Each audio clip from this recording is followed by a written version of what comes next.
नमस्कार दोस्तों, एक बार फिर से आपका स्वागत है नॉलेज नेटवर्क में। दोस्तों, आगामी परीक्षाओं को देखते हुए आज मैं आपके लिए एक प्रीवियस ईयर क्वेश्चन पेपर लाया हूं, जो कि उत्तराखंड लोक सेवा आयोग के द्वारा कराया गया था 2014 में। दोस्तों, ये जो प्रैक्टिस सेट है काफ़ी इंपॉर्टेंट रहेगा, क्योंकि UKPSC previous year question repeat कर रहा है, दोहरा रहा है उनको। इसीलिए ये जो सीरीज है, ये जो सेट है, वो आपके लिए महत्वपूर्ण रहेगा। तो चलिए शुरू करते हैं। तो पहला क्वेश्चन है, निम्नलिखित में से किस अर्थशास्त्री ने सन 1929-30 की महान मंदी को सुधारने के लिए राजकोषीय नीति के उपाय का उपयोग किया था? तो आप लोग को बताना है। तो इसका सही उत्तर क्या होगा दोस्तों?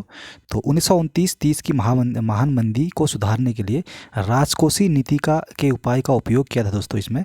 तो इसका सही उत्तर है, पहला ऑप्शन है प्रोफेसर कीन्स, दूसरा है प्रोफेसर पिगू, तीसरा है प्रोफेसर मार्शल और चौथा है प्रोफेसर क्राउदर। तो दोस्तों इसका सही उत्तर है प्रोफेसर कीन्स ने। ठीक है, तो प्रोफेसर कीन्स ने सन 1929-30 की महान मंदी को सुधारने के लिए राजकोषीय नीति के उपाय का उपयोग किया था। कीन्स के अनुसार अवसाद के किसी अर्थव्यवस्था को बाहर निकालने के लिए यह आवश्यक है। ठीक है, किसी भी अर्थव्यवस्था को जिसमें बहुत किसी भी प्रकार की व्यवधा उत्पन्न हुई है, तो उससे बाहर निकालने के लिए उन्होंने क्या किया? राजकोषीय नीति के उपाय का उपयोग किया था, और सरकार राजकोषीय नीति का सहारा ले और सार्वजनिक व्यय में वृद्धि करे, इसका ये एक्सप्लेनेशन था। चलिए, दूसरा क्वेश्चन है, भारत में वित्तीय क्षेत्रों में सुधार समिति 2008 के अध्यक्ष थे। तो वित्तीय क्षेत्रों में सुधार समिति 2008 के अध्यक्ष थे दोस्तों। तो इसका सही उत्तर है रघुराम राजन। तीसरा क्वेश्चन है, वर्ष 2011 की जनगणना के अनुसार भारत में लिंग अनुपात प्रति 1000 पुरुषों के पीछे स्त्रियों की संख्या कितनी थी? तो इसमें 2011 का लिंगानुपात पूछा है भारत का। तो इसका सही उत्तर है दोस्तों, तो भारत का 2011 के अकॉर्डिंग हमारा जो लिंगानुपात था वो कितना था? 940। ठीक, तो 940 था दोस्तों 2011 में भारत का लिंगानुपात। वर्तमान समय में दोस्तों हमारा लिंगानुपात कितना है पूरे भारत का? तो वर्तमान में इंडिया का जो लिंगानुपात है वो है 943 है। और उत्तराखंड का लिंगानुपात कितना है अभी? 963। 2011 की जनगणना के अनुसार उत्तराखंड का लिंगानुपात कितना था? 962 था। ठीक दोस्तों, 963 लिंगानुपात जो उत्तराखंड में एक अनुसूचित जनजाति है, उनका भी महिलाओं का जो अनुसूचित जनजाति है उत्तराखंड में, उसका भी 963 लिंगानुपात है। ठीक, चलिए चौथे नंबर का क्वेश्चन है, नियोजन विकास मॉडल को भारतवर्ष में कब से लागू किया गया? तो इसका सही उत्तर है दोस्तों 1 अप्रैल 1951 को। ठीक है, नियोजन विकास मॉडल को भारतवर्ष में 1 अप्रैल सन 1951 में से लागू किया गया था। चलिए, नेक्स्ट क्वेश्चन है, ज़्यादा हम लोग ऑप्शन नहीं पढ़ेंगे दोस्तों, क्योंकि सीधे सीधे हम लोग प्रीवियस ईयर क्वेश्चन देख लेते हैं ताकि हम लोगों को इससे फ़ायदा हो। चलिए, आप पॉज करके ऑप्शंस देख सकते हैं और अपने हिसाब से इसको सही करने का प्रयास कीजिएगा। चलिए, निम्नलिखित में से राष्ट्रीय विकास समिति का अध्यक्ष कौन होता है? तो राष्ट्रीय विकास समिति का अध्यक्ष दोस्तों कौन होता है? इसका सही उत्तर है भारत का प्रधानमंत्री। ठीक है दोस्तों, जो राष्ट्रीय विकास परिषद है इसका गठन 6 अगस्त 1952 को हुआ था, ध्यान रखेंगे। और प्रधानमंत्री इसका अध्यक्ष होता है। योजना आयोग का जो सचिव होता है इसका सचिव होता है। ठीक है, योजना आयोग का जो सचिव होता है वो राष्ट्रीय विकास समिति का भी सचिव होता है। चलिए, नेक्स्ट क्वेश्चन है 6 नंबर का, निम्नलिखित में से कौन सा भारतवर्ष में रबर की खेती के लिए प्रसिद्ध है? तो इन राज्यों में से रबर की खेती के लिए कौन सा राज्य प्रसिद्ध है? तो इन सभी में दोस्तों रबर की सबसे ज़्यादा भारत में रबर होता है केरल में। ठीक, चलिए नेक्स्ट क्वेश्चन है, निम्नलिखित में से एक राजकोषीय नीति का भाग है। तो इसमें से कौन सा राजकोषीय नीति का भाग है? तो सही उत्तर है कर नीति। ठीक, उत्पादन नीति, कर नीति, तो कर नीति इसका सही उत्तर है।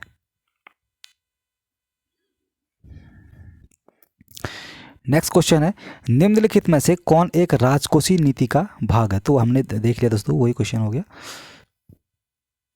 चलिए नेक्स्ट क्वेश्चन है दोस्तों, नरेगा को मनरेगा नाम कब दिया गया था? अब बताइए, नरेगा को मनरेगा नाम कब दिया गया था? काफ़ी इंपॉर्टेंट क्वेश्चन है, बहुत बार एग्जाम में पूछा गया है। तो नरेगा को मनरेगा नाम, पहला ऑप्शन है 2 अक्टूबर 2007, दूसरा है 2 फरवरी 2008, तीसरा है 2 अक्टूबर 2009 और चौथा है 2 अक्टूबर 2010। दोस्तों नरेगा से मनरेगा हुआ था, सन कब हुआ था? इसका सही उत्तर है 2 अक्टूबर 2009 को। ठीक है, राष्ट्रीय ग्रामीण रोजगार गारंटी अधिनियम नरेगा का दोस्तों आरंभ फरवरी 2006 को हुआ था।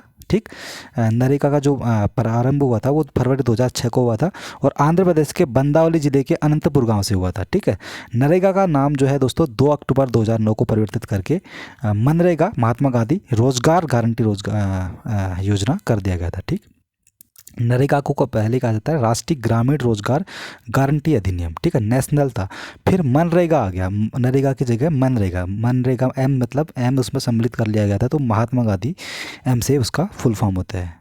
चलिए नेक्स्ट क्वेश्चन है, भारतीय रुपये को मार्च 1994 से निम्नलिखित में से किस खाते में परिवर्तनीय बनाया गया था? पहला है पूंजी खाता, दूसरा है चालू खाता, तीसरा है सी ए और बी दोनों है, चौथा है राजस्व खाता।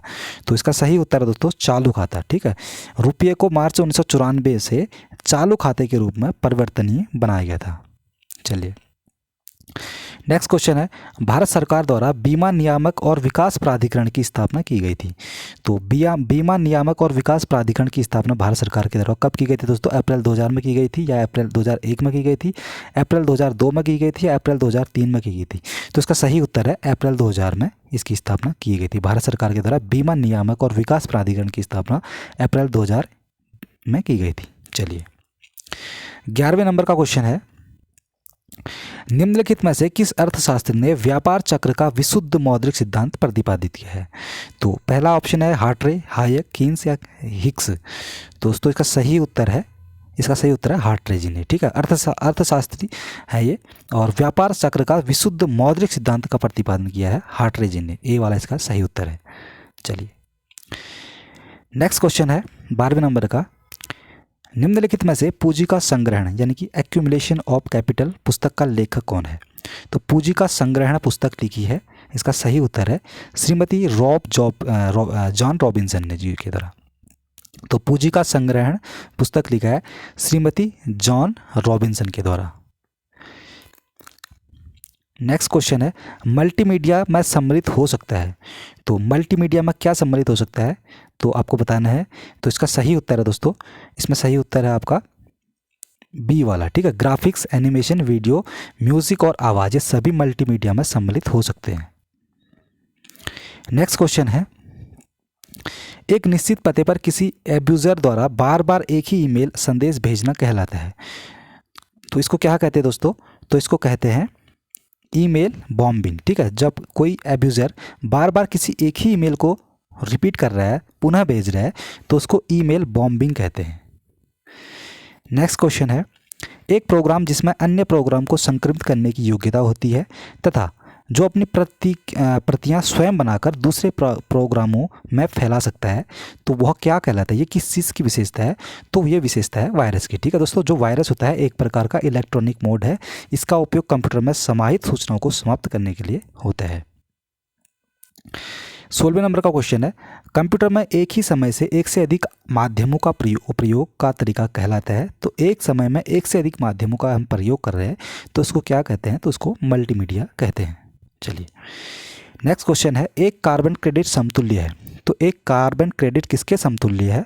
तो इसका सही उत्तर है सी वाला। ठीक है, 1000 किलोग्राम CO2 के समतुल्य होता है एक कार्बन। चलिए 18वें नंबर का क्वेश्चन है, जून 2013 की केदारनाथ घाटी की आपदा किस नदी के जलागम क्षेत्र में भीषण वर्षा के कारण हुई थी? वह नदी थी। तो जून 2013 में जो दोस्तों केदारनाथ में आपदा आई थी उसका कारण था मंदाकिनी नदी। 18वें का डी वाला सही उत्तर हो जाएगा। चलिए दोस्तों, मंदाकिनी नदी केदारनाथ से आती है। ठीक है, केदारनाथ से आती है और रुद्रप्रयाग तक बहती है। अलकनंदा में रुद्रप्रयाग के बाद ये मिल जाती है। ठीक, चलिए नेक्स्ट क्वेश्चन है, भोपाल गैस त्रासदी, काफ़ी इंपॉर्टेंट क्वेश्चन है, निम्नलिखित में से किसके रिसाव के कारण हुई थी। तो दोस्तों भोपाल गैस में जो त्रासदी हुई थी, भोपाल में गैस त्रासदी हुई थी, इसका जो रीजन था तो किस गैस के कारण इसकी त्रासदी हुई थी, तो मिथाइल आइसोसाइनेट। ठीक, तो दोस्तों ये जो भोपाल गैस त्रासदी हुई थी दिसंबर 1984 को हुई थी। ठीक, तो कभी कभी ऑप्शन MIC भी आ जाता है। ठीक है, मिक गैस बोलते हैं इसको, MIC आ जाता है, तो MIC से भी इसको आप इसको संकेत कर सकते हैं। ठीक, नेक्स्ट क्वेश्चन है, मिनीमाता व्याधि का मुख्य कारण क्या है। तो मिनीमाता व्याधि का मुख्य कारण है पारद विषाक्तता। चलिए, किसी निश्चित क्षेत्र में प्राणियों की संख्या की सीमा जिसे पर्यावरण समर्थन कर सकता है तो क्या कहलाता है। तो क्या कहलाता है ये कहता है वहन क्षमता। बी वाला सही उत्तर हो जाएगा। चलिए नेक्स्ट क्वेश्चन है, नैनो कण का आकार निम्नलिखित में से किसके बीच होता है। तो दोस्तों नैनो कण का जो आकार होता है वो होता है 1 नैनोमीटर से 100 नैनोमीटर तक। ठीक है, 1 nm से 100 nm के बीच नैनो कण का आकार होता है। नेक्स्ट क्वेश्चन है, निम्नलिखित में से कौन एक भारतीय रिजर्व बैंक का कार्य नहीं है। तो पहला ऑप्शन है करेंसी का नियमन करना। दोस्तों ये भी बिल्कुल, ये तो है भारतीय रिजर्व बैंक का कार्य। और दूसरा है विदेशी व्यापार का विनिमय करना। दोस्तों विदेशी व्यापार का विनिमय करना भारत सरकार का कार्य है, ये रिजर्व बैंक का कार्य नहीं है। ठीक है, ये 2300 का बी हो जाएगा। ठीक है, बी वाला इसका सही उत्तर हो जाएगा, ये कार्य रिजर्व बैंक का नहीं है। करेंसी का नियमन करना रिजर्व बैंक का कार्य है, और साख का नियमन करना ये भी रिजर्व बैंक का कार्य है, और देश की विदेशी विनिमय कोषों की रखवाली एवं प्रबंधन करना ये भी रिजर्व बैंक का कार्य है। विदेशी व्यापार का विनिमय करना दोस्तों रिजर्व बैंक का कार्य नहीं है। चलिए, तो नेक्स्ट क्वेश्चन है, साइबर लॉ की शब्दावली में DOC का अर्थ क्या है। तो काफ़ी कॉमन क्वेश्चन है दोस्तों। DOC का अर्थ साइबर लॉ की शब्दावली में है डिनाइल ऑफ सर्विस। तो ए वाला इसका सही उत्तर हो जाएगा। नेक्स्ट क्वेश्चन है, निम्नलिखित में से कौन सी गैस ग्लोबल वार्मिंग के लिए सबसे ज़्यादा जिम्मेदार है। तो ग्लोबल वार्मिंग के लिए सबसे ज़्यादा जो जिम्मेदार गैस है दोस्तों वो है कार्बन डाइऑक्साइड। ठीक है दोस्तों, कार्बन डाइऑक्साइड जो होती है गैस वायुमंडल में ग्रीन हाउस प्रभाव उत्पन्न करने वाली प्रमुख गैस है, और वायुमंडल में इसके स्तर में वृद्धि विश्व तापन के रूप में जाना जाता है। ठीक है, इसका परिणाम विश्व जलवायु में परिवर्तन ही है। चलिए 26वें नंबर का क्वेश्चन है, निम्नलिखित में से किस जोड़े का मिलान सही नहीं है। तो पहला ऑप्शन है इबोला वायरस चेचक, दूसरा है जीव सांख्यिकी पहचान उंगली छाप और आइरिस स्कैन, तीसरा है क्लोनिंग आनुवांशिकी प्रतिकृति, चौथा है DNA फिंगरप्रिंटिंग पैथरक या अपराधी की पहचान। तो इसका सही उत्तर है दोस्तों इबोला वायरस चेचक। दोस्तों इबोला वायरस ये वाला गलत है। ठीक है, बाकी जीव सांख्यिकी पहचान उंगली छाप आइरिस स्कैन करते हैं जीव को सांख्यिकी पहचान के लिए, और क्लोनिंग के लिए आनुवांशिक प्रतिकृति होती है, और DNA फिंगरप्रिंट्स पैतरक या अपराधी की पहचान के लिए DNA फिंगरप्रिंटिंग का प्रयोग किया जाता है। चलिए नेक्स्ट क्वेश्चन है, निम्नलिखित में से कौन सा यूरेनियम समस्थानिक परमाणु ऊर्जा संयंत्र में बिजली उत्पादन में इस्तेमाल किया जाता है।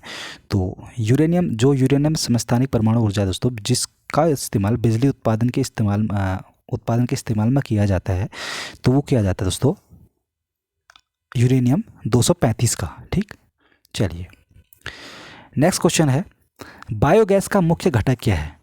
दोस्तों बायोगैस का जो मुख्य घटक है वो है मीथेन। ठीक है, तो बायोगैस संयंत्र में दोस्तों बायोगैस जो होता है मुख्यतः मीथेन का प्रयोग किया जाता है घरों खानों और पकाना, जैसे घरों में खाना पकाने में किया जाता है, प्रकाश की व्यवस्था करने में किया जाता है, और भारत में कुल ऊर्जा की लगभग 40% दोस्तों खपत ग्रामीण क्षेत्रों में ही होता है, जिसका आधा भाग घरेलू कार्यों में ही लग जाता है। नेक्स्ट क्वेश्चन है, निम्नलिखित में से कौन सा सोलर सेल में उपयोग किया जाता है। तो सोलर सेल में किसका उपयोग किया जाता है, सिलिकॉन का उपयोग किया जाता है इसमें से। ठीक, नेक्स्ट क्वेश्चन है, निम्नलिखित में से कौन सा पॉलीमर नहीं है? तो इसमें से कौन सा पॉलीमर नहीं है? तो पहला ऑप्शन है नाइलॉन, दूसरा है टेफ्लॉन, तीसरा है कैप्रोलैक्टम और चौथा है पॉलीस्टाइलिन।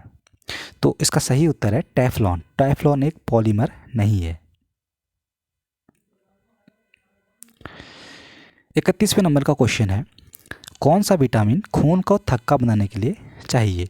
तो इसका सही उत्तर है विटामिन के। ठीक है, विटामिन के जो होता है वो खून के थक्के बनाने के लिए विटामिन के का प्रयोग किया जाता है। दोस्तों इसका रासायनिक नाम है फिलोक्विनोन। ठीक है, और इसका स्रोत है जैसे इसमें टमाटर में पाया जाता है, हरी सब्जियों में विटामिन के पाया जाता है। ठीक, तो फिलोक्विनोन इसका रासायनिक नाम है। नेक्स्ट क्वेश्चन है, इलेक्ट्रॉनिक बल्ब में फिलामेंट बना होता है। तो इलेक्ट्रॉनिक बल्ब में फिलामेंट किसका बना होता है? टंगस्टन का बना होता है। नेक्स्ट क्वेश्चन है, निम्नलिखित में से किस विकिरण में ऊर्जा प्रति क्वांटम सर्वाधिक होती है? तो ऊर्जा प्रति क्वांटम सर्वाधिक किस में होती है? 200 से 280 नैनोमीटर में ऊर्जा के प्रति क्वांटम सर्वाधिक होता है। ठीक है, 200 से 280। चलिए नेक्स्ट क्वेश्चन है 34वें नंबर का, भारत का पहला संयंत्र उपग्रह IRNSS A1A कहाँ से छोड़ा गया था? पहला दोस्तों जो भारत का पहला संचालित उपग्रह है IRNSS 1A छोड़ा गया था। ये कहाँ से छोड़ा गया था? तो श्रीहरिकोटा आंध्र प्रदेश से छोड़ा गया था। ये छोड़ा गया था दोस्तों 1 जुलाई 2013 की मध्य रात्रि 11:41 में, और प्रक्षेपण 20 मिनट बाद जो ये अपने कक्षा में पहुंच गया था।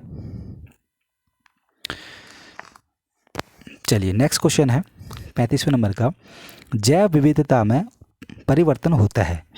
तो जैव विविधता में परिवर्तन कैसे होता है दोस्तों? पहला ऑप्शन है भूमध्य रेखा की तरफ बढ़ने पर। जैसे ये हमारा ग्लोब हो गया, ये इक्वेटर है, भूमध्य रेखा दोस्तों 0 डिग्री।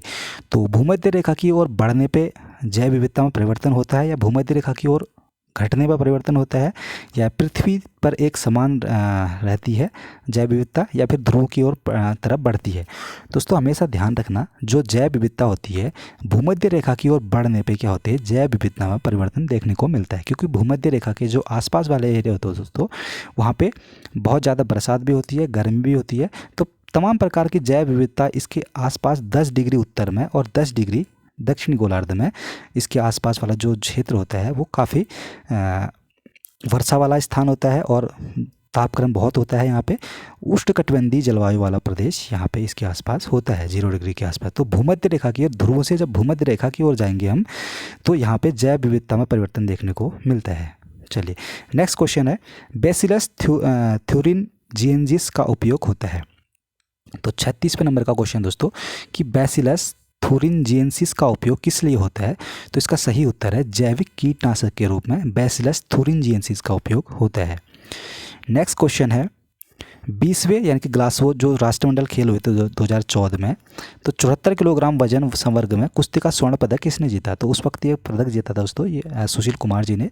अभी के हिसाब से ये क्वेश्चन उतना इंपॉर्टेंट नहीं है, तो हम लोग आगे बढ़ेंगे। चलिए नेक्स्ट क्वेश्चन है, अभी का ओलंपिक पढ़ लीजिएगा दोस्तों, जो टोक्यो का ओलंपिक हुआ था 2021 में, 2020-21 में जब भी हुआ था, तो उसको भी पढ़ लीजिएगा। और साथ ही साथ जो भी कॉमनवेल्थ गेम हुए थे 22वें नंबर का कॉमनवेल्थ गेम, उसको भी आप एक बार ज़रूर वॉच कर लीजिएगा। चैनल में भी दिया दोस्तों मैंने, दोनों ही दे रखा है, तो आप वहाँ से भी इसको पढ़ सकते हैं। ठीक, तो नेक्स्ट क्वेश्चन है, निम्नलिखित में से किस वैज्ञानिक को वर्ष 2013 के लिए भारत रत्न से अलंकृत किया गया था? ये क्वेश्चन इंपॉर्टेंट हो सकता है दोस्तों। तो 2013 में जिसको भारत रत्न दिया गया था दोस्तों, उसका नाम है इसमें, तो किसको दिया गया था? तो GV राव GP राव को दिया गया था। ठीक है, सॉरी GP राव को नहीं दिया गया था, CNA राव को दिया गया था। ठीक, चलिए हाल ही में दोस्तों 2000 आई थिंक उससे जो लास्ट का भारत रत्न दिया गया था वो भूपेन हजारिका, और साथ ही साथ नानाजी देशमुख को ये भारत रत्न दिया गया था। साथ ही साथ प्रणब मुखर्जी को भी, इन तीनों को 2019 में भारत रत्न दिया गया था। नेक्स्ट क्वेश्चन है 39वें नंबर का,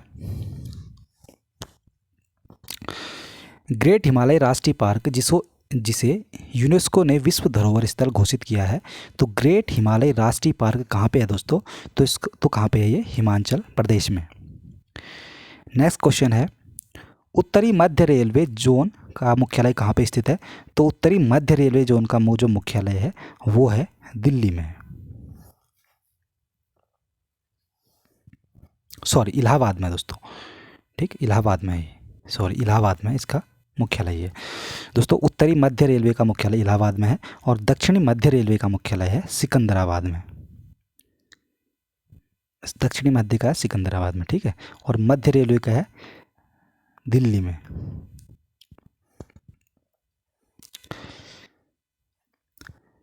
नेक्स्ट क्वेश्चन है, केंद्रीय बजट 2014 में समन्वित गंगा संरक्षण अभियान को कहा गया है, तो क्या कहा गया है? नमामि गंगे, ठीक है, नमामि गंगे 2014 से स्टार्ट हुआ था, ध्यान रखेंगे। नेक्स्ट क्वेश्चन है, राष्ट्रीय युवा नीति 2014 के अनुसार निम्नलिखित में से किस आयु वर्ग के युवा लाभान्वित होंगे? तो जो 2014 की राष्ट्रीय युवा नीति थी, तो इसमें किस वर्ग के युवा शामिल हैं? तो 15 से 29 वर्ष तक के युवा इसमें शामिल थे। नेक्स्ट क्वेश्चन है, अंतर्राष्ट्रीय अहिंसा दिवस मनाया जाता है, तो अंतर्राष्ट्रीय अहिंसा दिवस कब मनाया जाता है? तो गांधी जी की जयंती पे 2 अक्टूबर को मनाया जाता है। नेक्स्ट क्वेश्चन है, केंद्र सरकार द्वारा घोषित राष्ट्रीय गोकुल मिशन का उद्देश्य क्या है? तो राष्ट्रीय गोकुल मिशन का उद्देश्य है, पहला ही इसका सही उत्तर है, ठीक है, गायों की देसी नस्ल की रक्षा करना। दोस्तों जो गोकुल मिशन है ये 28 जुलाई 2014 को केंद्र सरकार ने नई दिल्ली में राष्ट्रीय गोकुल मिशन को आरंभ करने की घोषणा की थी और इस मिशन का उद्देश्य देसी गायों की नस्लों का संरक्षण तथा उनके विकास को प्रोत्साहन करना है। नेक्स्ट क्वेश्चन है, POCSO कानून का संबंध किससे है? तो POCSO, तो पॉस्को इसका शॉर्ट में बोलेंगे हम, तो पॉस्को किससे संबंधित आप सभी लोग जानते हो, तो बच्चों से संबंध है। चलिए नेक्स्ट क्वेश्चन है, निम्नलिखित में से किस जोड़े का मिलान सही नहीं है? तो पहला ऑप्शन है प्रकाशिक फाइबर प्रकाश तरंगे, दूसरा है एंड्रॉयड वाणी निवेश, तीसरा है वृहद हेड्रॉन कोलाइडर गॉड पार्टिकल, चौथा है लाल ग्रह मंगल को कहा जाता है। तो कौन सा सही नहीं है दोस्तों? पहला बिल्कुल सही है, प्रकाशित फाइबर प्रकाश तरंगे। दोस्तों दूसरा सही नहीं है, ठीक है, एंड्रॉयड वाणी विनेश ये सही नहीं है, बल्कि जबकि तीसरा भी सही है, वृहद हेड्रॉन कोलाइडर गॉड पार्टिकल और लाल ग्रह मंगल को कहा जाता है। नेक्स्ट क्वेश्चन है, भारतीय रिमोट सेंसिंग संस्थान स्थित है, तो भारतीय रिमोट सेंसिंग संस्थान कहाँ पे है स्थित? देहरादून में स्थित है। नेक्स्ट क्वेश्चन है, निम्नलिखित में से किसे सीरिया के राष्ट्रपति का चुनाव 2014 में तीसरी बार लड़ा है? तो इसका तीसरी बार जीता था, तो बशर अल असद ने सीरिया का चुनाव राष्ट्रपति चुनाव जीता था तीसरी बार, बशर अल असद ने। नेक्स्ट क्वेश्चन है, केंद्र की नई सरकार ने हाल ही में मराकेश संधि की पुष्टि की, इस संधि का उद्देश्य क्या है? तो मराकेश संधि है दोस्तों, उसका उद्देश्य है दृष्टिबाधित एवं मुद्रण अयोग्य लोगों की प्रकाशित रचनाओं तक पहुंच को प्रोत्साहित करना। दोस्तों जो नेत्रहीन है, नेत्रहीन या नेत्रहीनों दृष्टिबाधितों व्यक्तियों के लिए प्रकाशित पुस्तकों कार्यों तक पहुंच सुलभ कराने में मदद से जुड़े मराकेश समझौते को दोस्तों समर्थन देने वाला भारत पहला देश बन गया है और इस समझौते पर भारत ने 30 जून 2014 को हस्ताक्षर किए थे। नेक्स्ट क्वेश्चन है 50वें नंबर का, निम्नलिखित में से किस फिल्म ने कान फिल्म महोत्सव 2014 में पाम ड ऑस्कर पुरस्कार जीता था? तो सही उत्तर है विंटर स्लीप ने। दोस्तों हाल ही का जो पाम डे पुरस्कार है उसके बारे में आप जरूर देख के जाइएगा। नेक्स्ट क्वेश्चन है, निम्नलिखित में से कौन प्रथम अफ्रीकी संयुक्त राष्ट्र संघ के महासचिव रहे हैं? तो 2051 में अफ्रीकी संयुक्त राष्ट्र संघ के महासचिव रहे, तो इसका सही उत्तर है बुतरस घाली। तो बुतरस घाली दोस्तों अफ्रीकी जो ऐसे महासचिव हैं जो संयुक्त राष्ट्र संघ में अफ्रीका से आते हैं। तो अभी वर्तमान समय में जो संयुक्त राष्ट्र संघ है उसके महासचिव कौन थे? एंटोनियो गुटेरेस, ठीक है। तो एंटोनियो गुटेरेस से पहले वान की मून थे और पहले संयुक्त राष्ट्र संघ के पहले महासचिव थे ट्रिगवेली, जो कि नॉर्वे से संबंधित हैं, नॉर्वे से थे। दूसरे थे यूथान, ठीक। चलिए 52वें नंबर का क्वेश्चन है, निम्नलिखित में से मई 2014 में चांदीपुर से यानी कि उड़ीसा से चांदीपुर के ओडेसा से पृथ्वी से आकाश तक मार करने वाले किस प्रक्षेपास्त्र का सफलतापूर्वक परीक्षण किया गया? तो इसका सही उत्तर है सी वाला, नहीं बी वाला, ठीक, आकाश का। तो ये तो करंट अफेयर्स का क्वेश्चन है दोस्तों, तो इसमें हम ज़्यादा ये उस वक्त के हिसाब से इम्पोर्टेंट था, अभी के हिसाब से आजकल का 2021 का 2021 से 22 का करंट अफेयर्स आप जरूर देख के जाइएगा, जनवरी से फरवरी 2023 तक का। 53वें नंबर का क्वेश्चन है, जुलाई 2014 को राष्ट्रपति भवन में किस नए संग्रहालय का उद्घाटन किया गया था, उसका नाम था? तो इसका सही उत्तर है द स्टेबल्स। चलिए ये इम्पोर्टेंट नहीं है उतना। अब है उत्तराखंड 54वें नंबर का क्वेश्चन, निम्नलिखित में से किसने जून 2014 में एशियाई बिलियर्ड्स चैंपियनशिप जीती? तो ये भी क्वेश्चन उसी के हिसाब से, उस वक्त के हिसाब से इम्पोर्टेंट, ये क्वेश्चन इंपॉर्टेंट है। फिलहाल इसका उत्तर जो है वो है डी वाला, सौरभ कोठारी जी। 55वें नंबर का क्वेश्चन है, किसने 2014 में विंबलडन के अंडर 19 गोल्ड टूर्नामेंट में स्वर्ण पदक जीता था? तो इसका सही उत्तर है सी वाला, लक्ष्य सेन ने जीता था। ये भी इंपॉर्टेंट नहीं है। नेक्स्ट क्वेश्चन है, निम्नलिखित में से कौन सा राज्य प्रस्तावित किसाऊ बांध परियोजना से लाभान्वित होंगे? तो ये क्वेश्चन इंपॉर्टेंट हो सकता है। तो किसाऊ बांध परियोजना से लाभान्वित कौन से हो सकते हैं? तो उत्तराखंड और हिमाचल प्रदेश, ये दोनों ही राज्य किसाऊ बांध परियोजना से लाभान्वित राज्य हैं। नेक्स्ट क्वेश्चन है, किसे भारत का नया राष्ट्रीय सुरक्षा सलाहकार नियुक्त किया गया था? दोस्तों अभी के हिसाब से तो अभी तो अजीत डोभाल जी हैं राष्ट्रीय सुरक्षा सलाहकार, तो अभी उस वक्त के हिसाब से भी अजीत कुमार डोभाल ही राष्ट्रीय सुरक्षा सलाहकार थे। तो नेक्स्ट क्वेश्चन है, गणतंत्र दिवस परेड 2014 के मुख्य अतिथि, तो उस वक्त के मुख्य अतिथि थे दोस्तों शिंजो अबे, लेकिन 2023 का पूछेगा तो 2023 में मुख्य अतिथि थे मिस्र के अल असीस सीसी कुछ है, तो मिस्र के ये राष्ट्रपति हैं, ठीक है। 2023 में गणतंत्र दिवस की मुख्य अतिथि की भूमिका निभाई थी अभी, और 2022 में मुख्य अतिथि दोस्तों अगर बात करें तो उस वक्त मुख्य अतिथि किसी को भी नहीं बुलाया गया था 2022 में, ठीक। चलिए नेक्स्ट क्वेश्चन है, एक ही लोकसभा निर्वाचन क्षेत्र से लगातार 8वीं बार चुनाव जीतने वाली भारत की पहली महिला सांसद कौन है? तो सही उत्तर है इसका दोस्तों सुमित्रा महाजन। दोस्तों भारत में 65वें गणतंत्र दिवस परेड तो दोस्तों जो सुमित्रा महाजन जी है वो मध्य प्रदेश के इंदौर से वर्ष 1989 से लगातार 8 बार सांसद निर्वाचित हुई है, और वर्तमान में वे 16वीं लोकसभा की अध्यक्ष थी। तो 16वीं लोकसभा के अध्यक्ष थी सुमित्रा महाजन, लेकिन 17वीं लोकसभा आ चुकी है दोस्तों। सुमित्रा महाजन के बाद ओम बिड़ला को लोकसभा का अध्यक्ष 17वीं चुना गया है। तो अभी वर्तमान समय में ओम बिड़ला लोकसभा के अध्यक्ष हैं। तो नेक्स्ट क्वेश्चन है, आउट ऑफ प्रिंस यानी कि newspapers journalism and the business of news in the digital age नामक पुस्तक के लेखक कौन है? तो सही उत्तर है प्रोफेसर जॉर्ज ब्रॉक। 61वें नंबर का क्वेश्चन है, महाराष्ट्र में बागवानी राजदूत के रूप में नियुक्त किया गया है, तो वो ये भी करंट का क्वेश्चन है, तो अमिताभ बच्चन जी को नियुक्त किया गया था 2014 में। नेक्स्ट क्वेश्चन है, ये भी करंट का क्वेश्चन है दोस्तों, ये क्वेश्चन हमारे लिए इंपॉर्टेंट नहीं रहेगा, इसको पढ़ के हम अब समय खराब नहीं करेंगे। चलिए 64वें नंबर का क्वेश्चन है, निम्नलिखित में से किसने दक्षिणी कोरिया में आयोजित 17वें एशियन खेलों में भारत के लिए पहला स्वर्ण पदक प्राप्त किया था?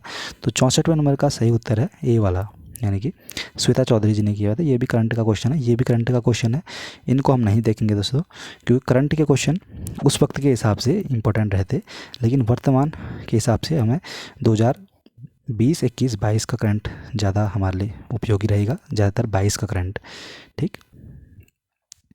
चलिए यहाँ से अब क्वेश्चन उत्तराखंड के आ गए, ठीक, तो इनको देख लेते हैं। गढ़वाल के इतिहास में नक्कटी रानी के नाम से कौन विख्यात थी? तो गढ़वाल के इतिहास में नक्कटी की रानी कर्णावती को माना जाता है। नेक्स्ट क्वेश्चन है, देहरादून में प्रजामंडल की स्थापना का उद्देश्य क्या था? तो देहरादून में प्रजामंडल की जो उद्देश्य था, प्रजामंडल का उद्देश्य था वो था जनता को टिहरी राज्य के कुशासन से मुक्त करना, ठीक है। तो प्रजामंडल की स्थापना देहरादून में कब हुई थी दोस्तों? तो ये हुई थी 23 जनवरी सन 1939 को, ठीक है, चुक्कूवाला में हुई थी देहरादून में। तो 23 जनवरी 1939 को देहरादून में प्रजामंडल की स्थापना हुई थी। नेक्स्ट क्वेश्चन है, निम्नलिखित कथन ए और बी को पढ़ा और नीचे दिए गए कुटु को सही उत्तर उसका चयन कीजिए। तो पहला है, विश्व के सभी भागों में ईस्वी पूर्व छठी शताब्दी एक महान धार्मिक उथल पुथल का काल था। तो पहला ऑप्शन ये कथन है। दूसरा है, वैदिक धर्म बहुत जटिल हो चुका था। तो अब बताइए क्या सही है। पहला ऑप्शन है दोनों ए और बी गलत हैं। दूसरा है दोनों ए और बी सही हैं। तो दोस्तों दोनों ए और बी सही हैं, ठीक है। तो कथन पहला कैसे सही है, तो विश्व के सभी भागों में ईस्वी पूर्व छठी शताब्दी में एक महान धार्मिक उथल पुथल का काल था, ठीक है। और वैदिक जो धर्म था दोस्तों बहुत जटिल हो चुका था, इस वजह से ये छठी शताब्दी में धार्मिक उथल पुथल का काल इसको कहा जाता है। 73वें नंबर का क्वेश्चन है, भागवत धर्म का ज्ञात सर्वप्रथम अभिलेखी साक्ष्य कौन सा है। तो भागवत धर्म का ज्ञात पहला जो अभिलेखी साक्ष्य है वो है बेसनगर का गरुड़ स्तंभ, ठीक। चलिए नेक्स्ट क्वेश्चन है, ये भी इतिहास का क्वेश्चन है। बौद्ध धर्म मिलिंद पिन्हो किस हिंद यवन शासक पर प्रकाश डालता है। तो जो बौद्ध ग्रंथ है दोस्तों मिलिंद पिन्हो, ये कौन से हिंद वन शासक पर प्रकाश डालता है। सही उत्तर है मिनेंडर, ठीक। चलिए नेक्स्ट क्वेश्चन है, किस वैदिक ग्रंथ ने वर्ण शब्द का सर्वप्रथम नामोल्लेख मिलता है। किस वैदिक ग्रंथ में, तो वर्ण शब्द का सबसे पहला नामोल्लेख मिलता है ऋग्वेद में, ठीक।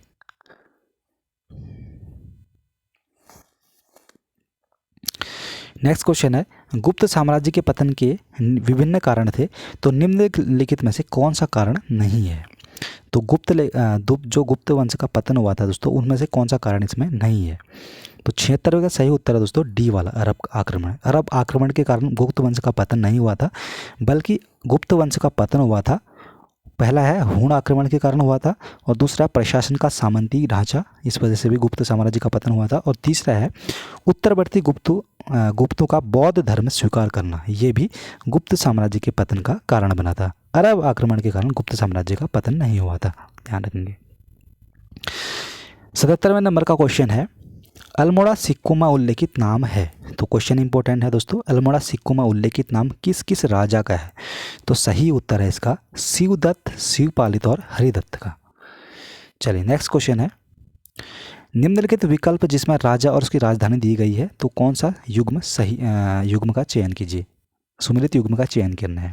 तो एक इसमें सुमेलित है दोस्तों, बाकी इसमें सुमेलित नहीं है। तो 78वें का सही उत्तर है, पहला है सोमचंद राजभुंगा, ठीक है। तो यही इसका सही उत्तर है, ठीक है। बाकी अजयपाल टिहरी ये गलत है, और कनकपाल देवलगढ़ ये भी गलत है, मानसा आजादपुरगढ़ ये भी गलत है। तो सोनपाल राजभुंगा, जो कि राजभुंगा सोमचंद्र के द्वारा इसकी स्थापना की थी, राजभुंगा जो कि चंपावत वाला एरिया है। तो ये वाला ऑप्शन बिल्कुल ठीक है। चलिए नेक्स्ट क्वेश्चन है, निम्नलिखित स्मारकों को उनसे संबंधित शासन से सुमेलित करके नीचे दिए गए कुटुओं से सही उत्तर का चयन करना है। तो पहला स्मारक दिया गया दोहरा गुंबद, और दूसरा है बी है अष्टभुजी मकबरा, तीसरा सी है सत्य मेहराबी मकबरा, और डी है गोल गुंबद। तो सही उत्तर दोस्तों इसका जो है सबसे पहला, अगर हम बात करें दोहरा गुंबद, तो दोहरा गुंबद दोस्तों इसका संबंध है सिकंदर लोदी जी से, ठीक है। दोहरा गुंबद का संबंध है सिकंदर लोदी जी से, चौथे वाले से। सिकंदर लोदी जी ने दोहरा गुंबद का क्या करा था, निर्माण करवाया था, ठीक। दूसरा है अष्टभुजी मकबरा, तो अष्टभुजी मकबरे का निर्माण किया था इसको, तो इसका सही है, तो अष्टभुजी मकबरा, तो इसका सही है शेरशाह, बी का पहला वाला हो जाएगा, ठीक है। शेरशाह का मकबरा अष्टभुजी मकबरा है। और सी है सत्य मेहराबी, तो सत्य मेहराबी इसका है मकबरा जो है वो बलबन ने बनवाया था, सत्य मेहराबी बलबन इसका सही उत्तर है। और चौथा है गोल गुंबद, तो गोल गुंबद दोस्तों मोहम्मद आदिल शाह ने बनाया था। चलिए 80वें नंबर का क्वेश्चन है, कौन सा स्मारक फतेहपुर सीकरी में स्थित, फतेहपुर सीकरी में नहीं है। तो इसमें से कौन सा फतेहपुर सीकरी में नहीं है, तो इसका सही है अकबरी महल, ठीक है। बाकी दोस्तों स्वर्ण महल फतेहपुर सीकरी में स्थित है, और पंच महल ये भी फतेहपुर सीकरी में स्थित है, और जोधाबाई का महल ये भी फतेहपुर सीकरी में स्थित है। ठीक है दोस्तों, जो अकबरी महल है वो अकबर महल आगरा के लाल किले में के अंदर स्थित है। ठीक है, अकबरी महल आगरा के लाल किला में स्थित है। ठीक है, यानी कि ये आगरा में है। चलिए 81वें नंबर का क्वेश्चन है, महात्मा गांधी के संबंध में निम्नलिखित कथनों आश्रमों में से कौन सबसे पुराना है? तो इसमें सबसे पुराना जो आश्रम है दोस्तों वो है फिनिक्स आश्रम। ठीक है, ये इसकी स्थापना 1904 में की गई थी। ठीक है, बाकी ये बात की आश्रम है दोस्तों। ठीक, नेक्स्ट क्वेश्चन है, ईस्ट इंडिया कंपनी द्वारा स्थापित उच्चतम न्यायालय के प्रथम मुख्य न्यायाधीश कौन थे? तो ईस्ट इंडिया कंपनी ने दोस्तों उच्चतम न्यायालय की स्थापना की थी कलकत्ता में सबसे पहले। तो सुप्रीम कोर्ट की स्थापना जो की गई थी दोस्तों, ये तो हाई कोर्ट की स्थापना कलकत्ता में की गई थी, लेकिन उच्चतम न्यायालय ईस्ट इंडिया कंपनी ने जो सुप्रीम कोर्ट की स्थापना की थी, तो उसके पहले जो मुख्य न्यायाधीश थे वो सर एलिजाबेथ इम्पे थे। ठीक है, ए वाला इसका सही उत्तर है। नील दर्पण के लेखक कौन है? तो काफ़ी रिपीटेड क्वेश्चन है दोस्तों, नील दर्पण। तो नील दर्पण के जो लेखक हैं वो है दीनबंधु मित्रा। नेक्स्ट क्वेश्चन, अजीमुल्ला खां सलाहकार थे। तो अजीमुल्ला खां किसके सलाहकार थे? सही उत्तर है नाना साहब के। ठीक, नेक्स्ट क्वेश्चन है, सत्यशोधक समाज की स्थापना किसने की थी? तो सत्यशोधक समाज की स्थापना ज्योतिबा फुले जी ने की थी। नेक्स्ट क्वेश्चन है, मुजफ्फर अहमद, एस डांगे, शौकत अली उस्मानी और नलिनी गुप्ता किस षड्यंत्र के लिए कैद किए हुए थे? तो आप सभी लोग जानते हो इसका सही उत्तर क्या होना चाहिए? तो काकोरी रेल डकैती कांड होना चाहिए, या फिर कुछ और होना चाहिए दोस्तों, बताइए। या फिर चटगांव शस्त्रागार छाप, या फिर मेरठ षड्यंत्र कांड, या कानपुर बोल्शेविक षड्यंत्र कांड। तो सही उत्तर है इसका कानपुर बोल्शेविक षड्यंत्र कांड। ठीक, काकोरी कांड दोस्तों जिससे राजेंद्र लाहौरी जी इसमें संलिप्त थे मेन नेता, और चटगांव सूर्यसेन से संबंधित 1930 के आसपास जो घटना हुई थी। तो कानपुर बोल्शेविक षड्यंत्र कांड से संबंधित है मोहम्मद अहमद, मुजफ्फर अहमद, एस डांगे, शौकत अली उस्मानी और नलिनी गुप्ता। नेक्स्ट क्वेश्चन है दोस्तों उत्तराखंड से संबंधित है। तो उत्तराखंड में सबसे लंबा हिमनद कौन सा है? तो उत्तराखंड में सबसे लंबा हिमनद कौन सा है? तो गंगोत्री हिमनद सबसे लंबा है उत्तराखंड में।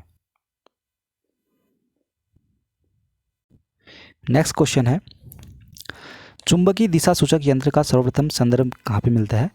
तो चुंबकीय दिशा सूचक यंत्र का सर्वप्रथम संदर्भ मिलता है, किसमें मिलता है? सही उत्तर है जबामेउलु हिकायात में।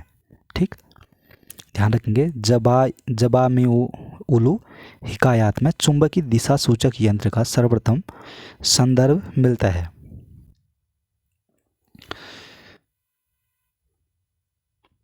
89वें नंबर का क्वेश्चन है, दिल्ली सल्तनत के पराभव के उपरांत किस शासक द्वारा स्वर्ण मुद्रा का सर्वप्रथम प्रचलन किया गया था?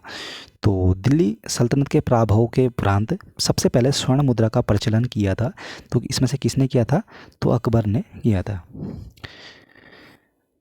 नेक्स्ट क्वेश्चन है, गोविंद घाट किन नदियों के संगम पे स्थित है? तो गोविंद घाट दोस्तों वो है अलकनंदा और लक्ष्मण गंगा के, जिसको लक्ष्मण गंगा को भूंडार घाट भी कहा जाता है।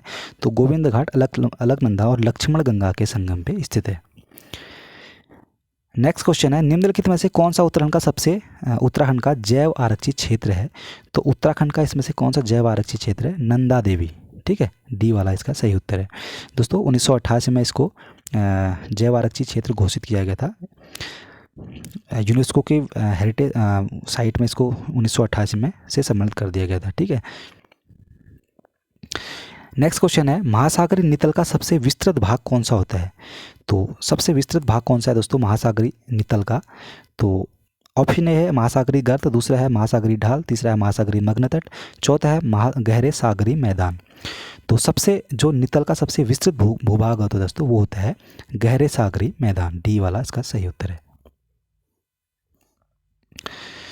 अब बताइए नेक्स्ट क्वेश्चन है, ग्रेनेडा अवस्थित है। तो ग्रेनेडा कहाँ पे अवस्थित है? सही उत्तर है कैरेबियन सागर में। ठीक, अब क्वेश्चन है दोस्तों ज्योग्राफी का क्वेश्चन है, ग्रीनविच से 12 बजे एक तार भेजा गया। ठीक, ग्रीनविच से 12 बजे एक तार भेजा गया, तार संप्रेषित करने में 12 मिनट का समय लगा। वह एक नगर में 6 बजे साय को पहुंचा। नगर का देशांतर क्या होना चाहिए? दोस्तों जो ग्रीनविच जो लाइन है, ग्रीनविच यूनाइटेड किंगडम में, वो 0 डिग्री पे है, ठीक है।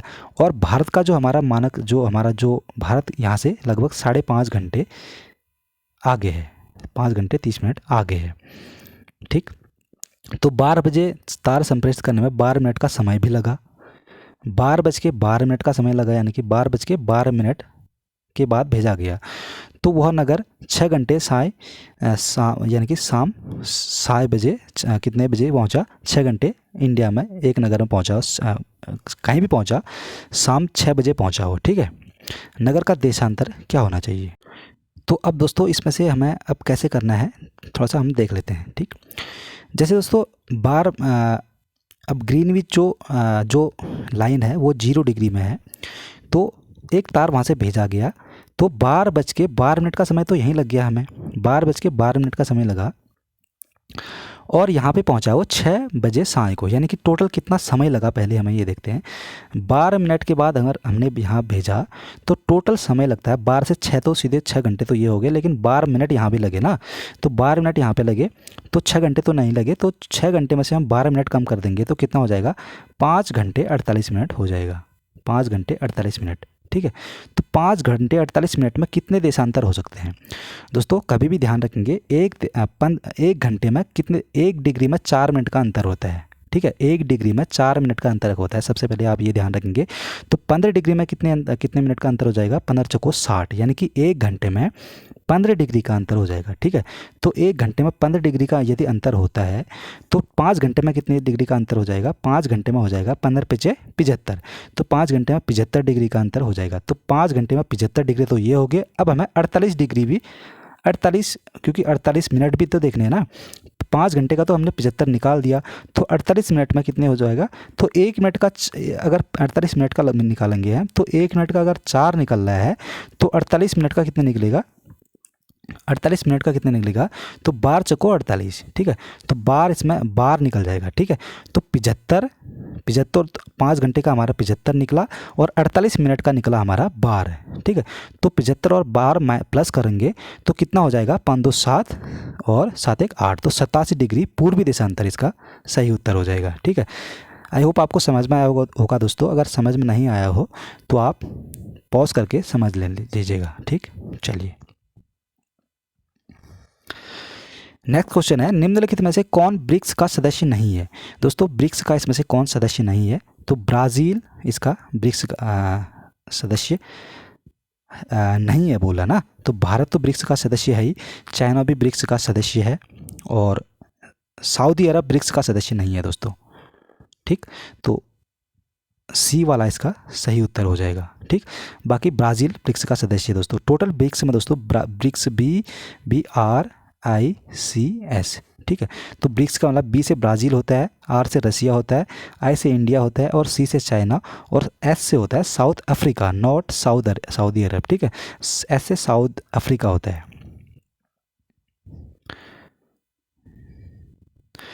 वर्ष 2011 की जनगणना के अनुसार सर्वाधिक साक्षरता दर वाला राज्य कौन सा है? तो सबसे ज़्यादा साक्षरता दर वाला जो राज्य है इसमें से, तो उसको बताना है, तो मिजोरम इसका सही उत्तर हो जाएगा, ठीक है। 2011 के अनुसार दोस्तों मिजोरम की जो साक्षरता दर थी वो 91.30% थी, ठीक। बाकी इसमें से उत्तर प्रदेश की 67% के लगभग थी, और मणिपुर की थी 79%, और राजस्थान की थी 66%। चलिए नेक्स्ट क्वेश्चन है, निम्नलिखित में से कौन सा सुमेलित नहीं है? तो सिमलीपात उड़ीसा में, ये तो बिल्कुल सुमेलित है दोस्तों। नोकरेक मेघालय, ये भी ठीक है। अगस्त्यमलाई केरल में है। कंचनजंगा हिमालय, ये नहीं है, ठीक है। कंचनजंगा सिक्किम में है, ठीक। 99 नंबर का क्वेश्चन है, वर्ष 2011 के जनगणना के अनुसार उत्तराखंड में निम्नलिखित में से किस जनपद में जनसंख्या वृद्धि दर ऋणात्मक रही? तो इसमें से कौन से जनपद में सन 2011 की जनगणना के अकॉर्डिंग जनसंख्या जो वृद्धि दर है वो ऋणात्मक रही? तो सही उत्तर है दोस्तों अल्मोड़ा की, ठीक है। वैसे सबसे ज़्यादा ऋणात्मक रही पौड़ी गढ़वाल की माइनस कुछ, उसके बाद अल्मोड़ा की रही है, तो इसमें अल्मोड़ा है, तो बी वाला इसका सही उत्तर हो जाएगा। अल्मोड़ा और पौड़ी दोस्तों इन दोनों की ही माइनस में रही, ठीक है, 2011 के अनुसार जनसंख्या वृद्धि दर। अब 100वें नंबर का क्वेश्चन है, उत्तराखंड में दून किसे कहा जाता है? तो उत्तराखंड में दून किसको कहा जाता है? संरचनात्मक घाटियों को। ठीक है, संरचनात्मक घाटियों को दून कहा जाता है। 101वें नंबर का क्वेश्चन है, डायग्राम दिया है, भारत के रेखा चित्र मानचित्र पर ABCD 4 कोयला क्षेत्रों को प्रदर्शित किया गया है, इनमें से किस एक को मानचित्र पर सही नहीं दिखाया गया है? तो आपको गैस करना है इसमें से किसको सही नहीं दिखाया गया। कोयले वाले क्षेत्र हैं ये। ठीक, तो पहला है सतपुड़ा, दूसरा है सोन घाटी, तीसरा है कोरबा, चौथा है कर्णपुरा। तो पहला ए वाला है सतपुड़ा दोस्तों, ये बिल्कुल ठीक है। दूसरे में है सोन घाटी, ये भी बिल्कुल ठीक है। और तीसरे में है कोरबा, जो कि छत्तीसगढ़ में पड़ता है, सी वाला, ये भी बिल्कुल ठीक है दोस्तों, ये वाला। और चौथा है डी कर्णपुरा। दोस्तों ये वाला कर्णपुरा वाला इसमें सही नहीं है। ठीक, चलिए, ये गलत दर्शाया गया, बाकी तीनों सही हैं। ABCD, ए में सतपुड़ा है, बी में सोन घाटी है, और सी में है कोरबा। चलिए, नेक्स्ट क्वेश्चन है, निम्नलिखित समूह में से कौन सा पूर्व से पश्चिम की ओर पर्वत शिखरों का सही क्रम है? तो पूर्व से पश्चिम की ओर सही क्रम हमें करना है। तो पहला है एवरेस्ट, कंचनजंगा, अन्नपूर्णा, धौलागिरी। तो ये दोस्तों ये काफ़ी चर्चित, ये काफ़ी इंपॉर्टेंट पर्वत हैं, इनको हमें याद करना ही चाहिए पूर्व से पश्चिम की ओर। तो इसका सही उत्तर होना चाहिए, पहले हमें देख लेते हैं। तो सबसे पहले में दोस्तों कंचनजंगा आएगा, जो कि सिक्किम में है। उसके बाद एवरेस्ट आएगा नेपाल में, फिर अन्नपूर्णा आएगा, ये भी नेपाल में ही है, फिर धौलागिरी। ठीक है, तो कंचनजंगा आएगा सबसे पहले, फिर आएगा पूर्व से पूरब से पश्चिम क्यों करना ना, पूरब से पश्चिम को करना है, इधर से इधर को करना है। तो सबसे पहले कंचनजंगा, फिर एवरेस्ट, फिर अन्नपूर्णा, फिर धौलागिरी। ठीक है, सबसे पश्चिम में धौलागिरी है और सबसे पूर्व में कंचनजंगा है। चलिए, 103वें नंबर का क्वेश्चन है, सूची 1 को सूची 2 से सुमेलित कीजिए और नीचे दिए गए कूट का उपयोग करते हुए सही उत्तर का चयन कीजिए। तो उर्वरक है, तो उर्वरक दोस्तों हम सीधे सीधे सुमेलित कर लेते हैं। जो उद्योग है उर्वरक, उसकी अवस्थिति किस नगर से संबंधित है? तो उर्वरक जो है वो है श्री गंगानगर से। ठीक है, और कांच जो है वो कांच जयपुर में होता है, और सीमेंट होता है उदयपुर में, कृत्रिम रेशम होता है कोटा में, यानी कि डी का पहला वाला हो जाएगा। नेक्स्ट क्वेश्चन है, निम्नलिखित में से कौन सी नदी सरदार सरोवर परियोजना से संबंधित है? तो सरदार सरोवर से संबंधित कौन सी नदी है? तो है नर्मदा नदी। ठीक, नेक्स्ट क्वेश्चन है, निम्नलिखित में से कौन सी नदी सरदार सरोवर परियोजना से संबंधित है? तो सरदार सरोवर परियोजना से संबंधित फिर वही क्वेश्चन हो गया, तो नर्मदा नदी इससे संबंधित है। तो अब ये यहाँ पे सुमेलित वाले क्वेश्चन आ गए दोस्तों। एक है, एक तरफ है समुद्री बंदरगाह है और दूसरी ओर राज्य है। तो समुद्री बंदरगाह राज्य, तो पहला है, इसमें से बोल रहा है इसमें सुमेलित करना है हमें। ठीक, तो एलेप्पी कहाँ पे है? केरल में है। ठीक, एक सेकेंड,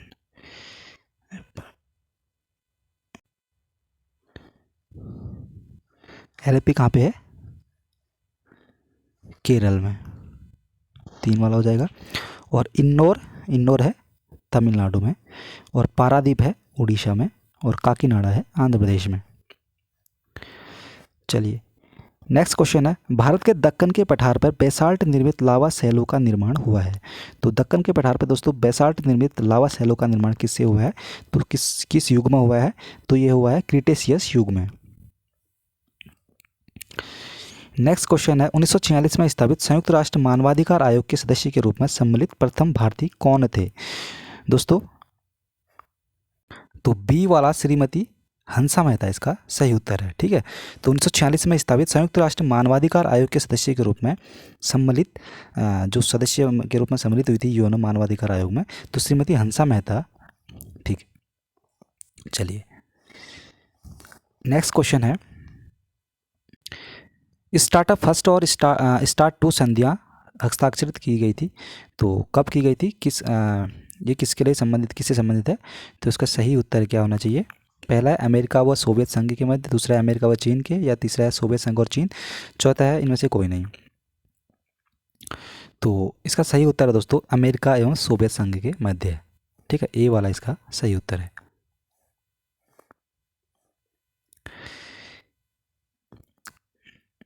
नेक्स्ट क्वेश्चन है, भारत में मानवाधिकार संरक्षण अधिनियम कब लागू हुआ था? तो भारत में मानवाधिकार संरक्षण अधिनियम दोस्तों 1993 में लागू हुआ था। 110वें नंबर का क्वेश्चन है, अंतर्राष्ट्रीय मुद्रा कोष की स्थापना किस समझौते के अंतर्गत हुई थी? तो ब्रिटेन वुड्स समझौते के अंतर्गत अंतर्राष्ट्रीय मुद्रा कोष की स्थापना हुई थी। कब हुई थी दोस्तों? 1945 में। वाशिंगटन में इसका मुख्यालय है। ठीक है, वाशिंगटन में मुख्यालय है इसका। नेक्स्ट क्वेश्चन है, दक्षिण एशियाई क्षेत्रीय सहयोग संगठन यानी कि जिसको सार्क कहा जाता है, तो इसकी स्थापना कब हुई थी? 1985 को हुई थी। ठीक है, ढाका में इसकी स्थापना हुई थी। बांग्लादेश की राजधानी है ढाका।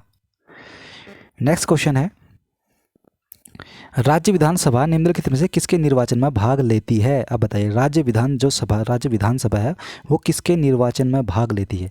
पहला है भारत के राष्ट्रपति के निर्वाचन में भाग लेती है, दूसरा है भारत के उपराष्ट्रपति के, तीसरा है राज्यसभा के सदस्यों के, चौथा राज्य विधानसभा के सदस्यों के। तो अब बताइए, राज्य विधानसभा के जो सदस्य होते हैं दोस्तों, सबसे पहले तो वो राष्ट्रपति के चुनाव में भाग लेते हैं। ठीक है, राज्य विधानसभा के निर्वाचित सदस्य लेते हैं, ध्यान रखेंगे, राज्य विधानसभा के निर्वाचित सदस्य राष्ट्रपति के चुनाव में भाग लेते हैं। दूसरा है भारत के उपराष्ट्रपति के निर्वाचन में। दोस्तों ये उपराष्ट्रपति के निर्वाचन में राज्य विधानसभा के सदस्य भाग नहीं लेते हैं। ठीक है, दूसरा वाला गलत है, क्योंकि जो उपराष्ट्रपति का चुनाव होता है वो उसमें संसद के दोनों सदन इसके संसद के सभी सदस्य, ठीक है, यानी कि लोकसभा और राज्यसभा, ये दोनों के सदस्यों के द्वारा उपराष्ट्रपति के निर्वाचन का आयोजन कराया जाता है। यानी कि उपराष्ट्रपति के निर्वाचन में राज्यसभा और लोकसभा यानी कि संसद के दोनों ही सदन भाग लेते हैं। तीसरा, राज्यसभा के सदस्यों के लिए, तो राज्यसभा के सदस्यों के लिए राज्य विधान परिषद भाग लेती है दोस्तों। और चौथा है राज्य विधानसभा के सदस्यों के लिए, तो राज्य विधानसभा के सदस्यों के द्वारा राज्य विधानसभा इसमें भी भाग लेती है। ठीक है, तो पहला हो गया भारत के राष्ट्रपति, दूसरा हो गया राज्यसभा के सदस्यों, और तीसरा हो गया राज्य विधानसभा के सदस्यों के लिए भी। तो उपराष्ट्रपति के निर्वाचन में भाग नहीं लेते हैं, ध्यान रखेंगे, उपराष्ट्रपति के चुनाव में संसद के दोनों ही सदन भाग लेते हैं। चलिए नेक्स्ट क्वेश्चन है, निम्नलिखित में से कौन भारत के राज्यों का उनके क्षेत्रफल के अवरोही क्रम को सही क्रम है? तो अवरोही क्रम देखना है ना, बड़े से छोटे की ओर जाना है क्षेत्रफल के अकॉर्डिंग। तो अवरोही क्रम है, सबसे बड़ा है इसमें छत्तीसगढ़, तो क्षेत्रफल में सबसे बड़ा दोस्तों छत्तीसगढ़ है, फिर उसके बाद झारखंड है, फिर हिमाचल प्रदेश, सबसे छोटा है उत्तराखंड। ठीक, चलिए नेक्स्ट क्वेश्चन है, निम्नलिखित में से कौन सी नदी गंगा नदी में बाएं से नहीं मिलती? तो गंगा नदी में बाएं से नहीं मिलती बोल रहे हैं ना, ये दाहिने वाला हो गया, ये बाएं वाला हो गया, तो बाएं से नहीं मिलती यानी कि दाहिने से मिलती है। तो कौन सी नदी दाहिने से मिलती है? तो सोन नदी दोस्तों दाहिने से मिलती है। ठीक है, सोन नदी दाहिने से मिलती है, बाकी गोमती, घाघरा, कोसी, ये तीनों नदियाँ बाएं से मिलती है। नेक्स्ट क्वेश्चन है, भारत के सर्वोच्च न्यायालय का क्षेत्राधिकार किसके द्वारा बढ़ाया जा सकता है? तो जो भारत का सर्वोच्च न्यायालय का जो क्षेत्राधिकार है दोस्तों, किसके द्वारा बढ़ाया जाता है? तो सही उत्तर है इसका संसद द्वारा विधि बनाकर। ठीक है, संसद विधि बनाकर सुप्रीम कोर्ट के क्षेत्राधिकार को बढ़ा सकती है। नेक्स्ट क्वेश्चन है, मंत्रिपरिषद सामूहिक रूप से किसके प्रति उत्तरदायी है? तो मंत्रिपरिषद सामूहिक रूप से दोस्तों आप सभी लोग जानते हो, काफ़ी रिपीटेड क्वेश्चन है, लोकसभा के प्रति उत्तरदायी होती है। ठीक है, आर्टिकल किस में है ये? अनुच्छेद 75(3) में ये बात कही गई है। चलिए नेक्स्ट क्वेश्चन है, निम्नलिखित में से किसको भारतीय संविधान की आत्मा कहा जाता है? तो भारतीय संविधान की आत्मा किसको कहा जाता है? संवैधानिक उपचार के अधिकार को। ठीक, भारतीय संविधान की आत्मा संवैधानिक उपचार के अधिकार को कहा जाता है इसमें से। तो ये किसने कहा है? डॉक्टर अंबेडकर ने कहा है। ठीक है, संवैधानिक उपचारों का अधिकार अनुच्छेद किस में है? अनुच्छेद 32 में है ये। ठीक है, जिसके तहत 5 प्रकार की रीटें दी गई हैं, बंदी प्रत्यक्षीकरण, परमादेश, प्रतिषेध, अधिकार परीक्षा और कौन सा उत्प्रेषण। चलिए नेक्स्ट क्वेश्चन है, लोकसभा सचिवालय प्रत्यक्ष रूप से किसकी देखरेख में कार्य करता है? तो लोकसभा सचिवालय दोस्तों किसकी देखरेख में कार्य करता है? लोकसभा अध्यक्ष की देखरेख में लोकसभा सचिवालय कार्य करता है। नेक्स्ट क्वेश्चन है, निम्नलिखित में से किसकी नियुक्ति राज्य का राज्यपाल नहीं करता? अब बताइए किसकी नियुक्ति राज्य का राज्यपाल नहीं करता? तो मुख्यमंत्री की नियुक्ति दोस्तों राज्य का राज्यपाल करता है। दूसरा है सदस्य राज्य लोक सेवा आयोग, तो सदस्य राज्य लोक सेवा आयोग की भी नियुक्ति राज्यपाल करता है दोस्तों। और महान्यायवादी की नियुक्ति भी राज्यपाल करता है, लेकिन उच्च न्यायालय के न्यायाधीश की नियुक्ति राज्यपाल नहीं करता। ठीक है, उच्च न्यायालय के न्यायाधीश की नियुक्ति दोस्तों राष्ट्रपति के द्वारा होती है। दोस्तों जो राज्य लोक सेवा आयोग की नियुक्ति करता है राज्यपाल, लेकिन पद से इसको हटाता है राष्ट्रपति। ध्यान रखेंगे, राष्ट्रपति इसको पद से हटाने का अधिकार राष्ट्रपति का होता है, ध्यान रखेंगे।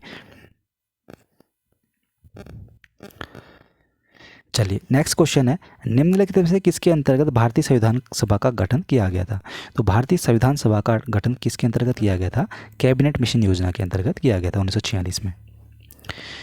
नेक्स्ट क्वेश्चन है, भारतीय संविधान निम्नलिखित में से कौन सम्मिलित है? तो भारतीय संविधान में कौन कौन सम्मिलित है आप सभी लोग जानते हो। तो लोकसभा, राष्ट्रपति, लोकसभा और राज्यसभा, ये तीनों मिलकर भारतीय संसद का निर्माण करते हैं।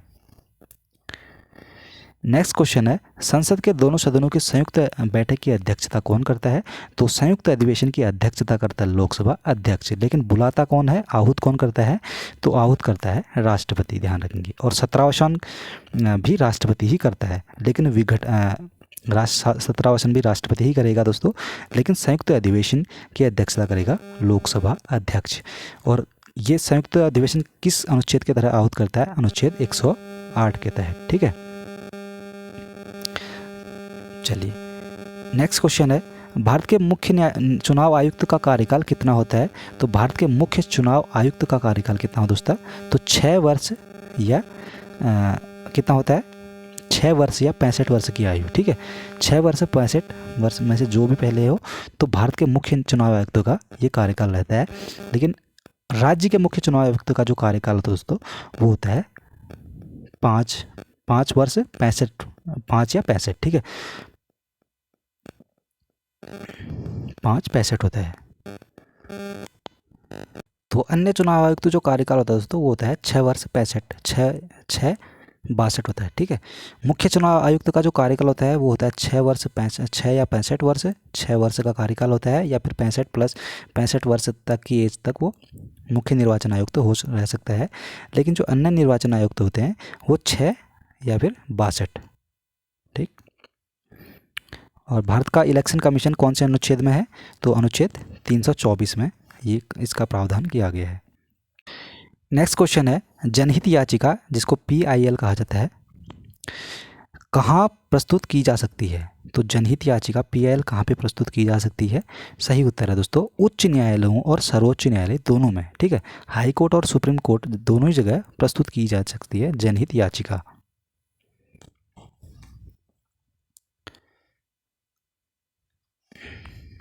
चलिए नेक्स्ट क्वेश्चन है, उत्तरांचल यानी कि वर्तमान उत्तराखंड प्रथम राज्यपाल कौन थे? तो पहले उत्तराखंड के राज्यपाल थे श्री सुरजीत सिंह बरनाला।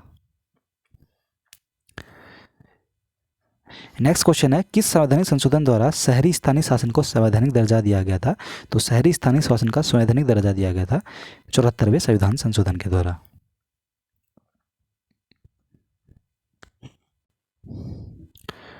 चलिए नेक्स्ट क्वेश्चन है, उत्तराखंड क्रांति दल के प्रथम अध्यक्ष कौन थे? तो पहले अध्यक्ष थे UKD के कौन थे? DD पंत। ये वाला सही है। नेक्स्ट क्वेश्चन है, उत्तराखंड के गांधी के रूप में जाना जाता है? तो उत्तराखंड के गांधी के रूप में इंद्रमणि बडोनी जी को जाना जाता है। नेक्स्ट क्वेश्चन है, एक व्यक्ति पंचायत का चुनाव लड़ सकता है, तो उसने पूर्ण कर ली है कितनी उसकी एज होनी चाहिए पंचायत चुनाव के लिए दोस्तों? तो सही उत्तर है दोस्तों 21 वर्ष है। ठीक है, सी वाला सही उत्तर है, पंचायत चुनाव के लिए 21 वर्ष होनी आवश्यक है। नेक्स्ट क्वेश्चन है, संविधान के किस संविधान संशोधन के अंतर्गत राज्य पिछड़ा वर्ग को शिक्षण संस्थानों में प्रवेश हेतु 27% प्रतिशत का आरक्षण दिया गया है? तो कौन सा संविधान संशोधन था ये? तो ये संविधान संशोधन था दोस्तों 93वां। ठीक है, जो कि 2005 में हुआ था दोस्तों ये। नेक्स्ट क्वेश्चन है, राज्यपाल को पद गोपनीयता की शपथ कौन दिलाता? तो पद व गोपनीयता की शपथ राज्यपाल को कौन दिलाएगा? उच्च न्यायालय का मुख्य न्यायाधीश। ठीक है, पद व गोपनीयता की शपथ दिलाएगा उच्च न्यायालय का मुख्य न्यायाधीश। लेकिन नियुक्ति कौन करेगा राज्यपाल की? राष्ट्रपति की। राष्ट्रपति के द्वारा राज्यपाल की नियुक्ति की जाएगी और राष्ट्रपति के प्रसाद प्रयत्न ही राज्यपाल पद धारण करता है। नेक्स्ट क्वेश्चन है, निम्नलिखित में से किस राज्य में सर्वप्रथम लोकायुक्त संस्था की स्थापना हुई थी? तो सबसे पहले लोकायुक्त संस्था की स्थापना किस राज्य पे हुई थी दोस्तों? तो सही उत्तर है इसका महाराष्ट्र। ठीक। नेक्स्ट क्वेश्चन है, निम्नलिखित में से किस आयोग समिति ने स्थानीय संस्था ओम्बुड्समैन बनाने का सुझाव दिया था? तो ओम्बुड्समैन बनाने का सुझाव सबसे पहले किस आयोग ने दिया था? तो द्वितीय प्रशासनिक सुधार आयोग ने दिया था। नेक्स्ट क्वेश्चन है, निम्नलिखित में से कौन सी एक समिति भारत में पंचायती राज व्यवस्था से संबंधित नहीं है? तो इसमें से कौन सी समिति जो पंचायती राज से संबंधित नहीं दोस्तों? तो पहला है दिनेश गोस्वामी समिति। दोस्तों ये पंचायती राज से संबंधित नहीं है। ठीक है, बाकी सिंघवी समिति ये 1986 में बनी थी, 1986 में। और सादिल अली समिति ये भी, इसका भी पंचायती राज से संबंध है दोस्तों। और अशोक मेहता समिति 77 की, ये भी पंचायती राज समिति से संबंधित है। जबकि दिनेश गोस्वामी समिति दोस्तों निर्वाचन आयोग से संबंधित है। ठीक है, चलिए नेक्स्ट क्वेश्चन है, संविधान के किस अनुच्छेद के अंतर्गत शिक्षण संस्थानों में, जिसमें गैर सरकारी व गैर अनुदान प्राप्त भी सम्मिलित है, अन्य पिछड़ा अनुसूचित जाति व अनुसूचित जनजाति हेतु आरक्षण की सुविधा प्रदान की गई है? तो कौन सा अनुच्छेद है ये? अनुच्छेद 15(5) में है। ठीक है, चलिए 86वें संविधान संशोधन द्वारा प्रस्तावित शिक्षा का अधिकार किस वर्ष से लागू हुआ था? तो शिक्षा का अधिकार कब से लागू हुआ था? सन 2010 से। 1962 में चीन युद्ध से पूर्व उत्तराखंड की किस जनजाति के तिब्बत के साथ व्यापारिक संबंध थे? तो भोटियों जनजाति का तिब्बत के साथ व्यापारिक संबंध थे। ठीक है, 1962 से पूर्व। गणदेव सेवा संघ का गठन किसने किया था? तो गणदेव सेवा संघ का गठन किया था श्रीदेव सुमन जी ने, 1938 में किया था ये। नेक्स्ट क्वेश्चन है, वर्ष 2011 की जनगणना के अनुसार उत्तराखंड राज्य की साक्षरता दर कितनी है? तो उत्तराखंड की साक्षरता दर अकॉर्डिंग टू 2011, ठीक है, 2011 के अकॉर्डिंग उत्तराखंड की जो साक्षरता दर है वो कितनी थी? तो इसका 76.63%। लेकिन दोस्तों इस पर जो ऑप्शन दिया गया है उसमें मुझे डाउट लग रहा है। 76.63% दिया गया है, लेकिन उत्तराखंड की जो 11 के अनुसार ज़्यादातर किताबों में जो जनगणना साक्षरता दर थी वो थी 78.82। ठीक है, 78.82% इतनी साक्षरता दर थी 11 के अनुसार। इसमें 78 को तो कोई ऑप्शन दिया ही नहीं है। ठीक, तो 78 आप याद रखेंगे, ये ज़्यादा सही मुझे लग रहा है। ठीक, चलिए नेक्स्ट क्वेश्चन है, निम्नलिखित में से कौन उत्तराखंड राज्य की सबसे ऊंची हिमाच्छादित पर्वत चोटी है? तो आप सभी लोग जानते हो नंदा देवी इसमें सबसे हाइट में है उत्तराखंड में। ठीक है, 7,817 मीटर। उसके बाद कामेत है 7,756। चलिए नेक्स्ट क्वेश्चन है, टिहरी जल विद्युत परियोजना निम्नलिखित में से किस नदियों पर बनाई गई है? तो टिहरी जल विद्युत परियोजना आप सभी लोग जानते हो भागीरथी और भिलंगना नदी की पर बनाई गई है। नेक्स्ट क्वेश्चन है, निम्नलिखित राष्ट्रों में से कौन एक ब्रिक्स का सबसे अंत में सम्मिलित किया गया राष्ट्र था? तो BRICS, एस में से साउथ अफ्रीका, तो एस सबसे लास्ट में आ जाएगा, तो दक्षिण अफ्रीका। ठीक है, सी वाला 142 का सी हो जाएगा। दोस्तों 2010 में ब्रिक्स में दक्षिण अफ्रीका देश सम्मिलित हुआ था, ध्यान रखेंगे। 2009 में जो ब्रिक कहा जाता है, लेकिन सी जो है एस सबसे लास्ट में आया। ठीक, ब्रिटेन वुड्स सम्मेलन किस संस्था की स्थापना की थी? तो इसका सही उत्तर है पहले तो IMF यानी कि अंतर्राष्ट्रीय मुद्रा कोष की स्थापना ब्रिटेन वुड्स सम्मेलन ने की थी, और साथ ही साथ IBRD की भी स्थापना इसने की थी। ठीक है, बाकी संयुक्त राष्ट्र संघ ये भी नहीं है, और WTO गैट का पूर्ण गैट के द्वारा हुई थी, GATT general agreement of trade and tariff, GATT का पूर्ण रूप है ये, और इसके द्वारा WTO की स्थापना हुई थी, वर्ल्ड ट्रेड ऑर्गेनाइजेशन की। और ब्रिटेन वुड्स सम्मेलन से IMF और IBRD इन दोनों की स्थापना हुई थी। ठीक है, A और B बिल्कुल सही है। चलिए नेक्स्ट क्वेश्चन है, मानव विकास रिपोर्ट निम्नलिखित में से किस संस्था द्वारा प्रकाशित की जाती है? तो मानव विकास रिपोर्ट दोस्तों UNDP के द्वारा प्रकाशित की जाती है।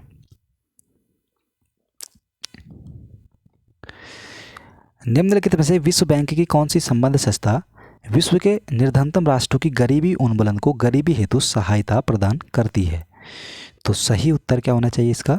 तो सही उत्तर होगा अंतर्राष्ट्रीय विकास संघ। ठीक, चलिए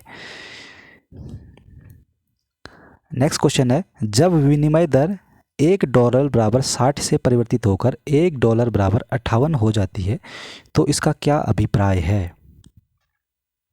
तो पहला ऑप्शन है रुपया अधिमूल्यित हो गया है। दोस्तों अगर विनिमय दर यानी कि एक्सचेंज रेट जो है $1 में 60 से परिवर्तित हो, $1 बराबर $1 का जो मूल्य है वो 60 रुपये था पहले, अब उसको $1 का मूल्य अब हो गया है, कितना हो गया है अब हो गया है 58। तो भाई 58, पहले तो 60 रुपये देते थे तो हमारा $1 बनता था, अब हम 58 ही दे रहे हैं तो क्या हो जाएगा, रुपया अधिमूल्यित हो जाएगा। ठीक है, रुपया का मूल्य बढ़ जाएगा, तो पहला ऑप्शन बिल्कुल ठीक है, और डॉलर का मूल्य घट जाएगा, ये भी बिल्कुल ठीक है। तीसरा है रुपये का मूल्य घट जाएगा, ये बिल्कुल गलत है दोस्तों, और डॉलर अधिमूल्यित हो गया, ये भी गलत है। तो A और B दोनों सही हो जाएगा। ठीक, चलिए नेक्स्ट क्वेश्चन है, माल्थस के जनसंख्या सिद्धांत के अनुसार जनसंख्या में वृद्धि होती है। तो माल्थस के जनसंख्या सिद्धांत के अनुसार जनसंख्या में वृद्धि होती है, कैसे होती है? तो पहला है ज्यामितीय चक्र से, दूसरा है अंकगणितीय चक्र से, तीसरा है हरात्मक चक्र से, चौथा है उत्पन्न में कोई नहीं। तो सही उत्तर है ज्यामितीय चक्र से। ठीक, चलिए नेक्स्ट क्वेश्चन है, फिलिक्स वक्र किनके मध्य संबंध को व्यक्त करता है? काफ़ी इंपॉर्टेंट क्वेश्चन है। तो फिलिक्स वक्र दोस्तों ये करता है मुद्रास्फीति और बेरोजगारी के मध्य संबंध को ही फिलिक्स वक्र कहा जाता है। चलिए 149वें नंबर का क्वेश्चन है, निम्नलिखित में से कौन सा ताल उत्तराखंड में रहस्य ताल के नाम से जाना जाता है? तो रूपकुंड उत्तराखंड में रहस्य ताल के नाम से जाना जाता है, आप सभी लोग जानते हो। लास्ट क्वेश्चन है, उत्तराखंड राज्य की निम्नलिखित खाद्य फसलों में सर्वाधिक क्षेत्रफल पर बोई जाने वाली फसल कौन सी है? तो उत्तराखंड में दोस्तों सबसे ज़्यादा क्षेत्रफल पर बोई जाने वाली जो फसल है वो है गेहूँ। ठीक है, तो गेहूँ उत्तराखंड में लगभग 33% भाग पे बोई जाती है। दूसरे नंबर पे है चावल, तो चावल दोस्तों उत्तराखंड के लगभग 21% भाग पर बोई जाती है। ठीक, दोस्तों ये था आज का क्वेश्चन पेपर। उम्मीद करता हूँ यह क्वेश्चन पेपर आपके लिए इंपॉर्टेंट साबित रहेगा आने वाले एग्ज़ाम के लिए, जैसे पटवारी है और लेखपाल है और साथ ही साथ फॉरेस्ट गार्ड का परीक्षा होने वाला है उत्तराखंड में, तो उन सभी के लिए ये काफ़ी इंपॉर्टेंट रहेगा दोस्तों। Previous year question paper Uttarakhand जो PSC है, उत्तराखंड लोक सेवा आयोग रिपीट कर रहा है, इसलिए ये प्रीवियस ईयर क्वेश्चन पेपर लगाना ज़रूरी था। तो आप सभी लोग ऐसे ही प्रीवियस ईयर क्वेश्चन लगाते रहिए दोस्तों, अपनी तैयारी को बिल्कुल बेहतर तरीके से आगे बढ़ाएं और खूब पढ़ें, खूब मेहनत करें और आगे बढ़ाएं। तो चलिए दोस्तों विदा लेते हैं इस वीडियो से, अभी मिलते हैं नेक्स्ट वीडियो में जल्द ही। वीडियो देखने के लिए आपका बहुत बहुत धन्यवाद। नमस्कार।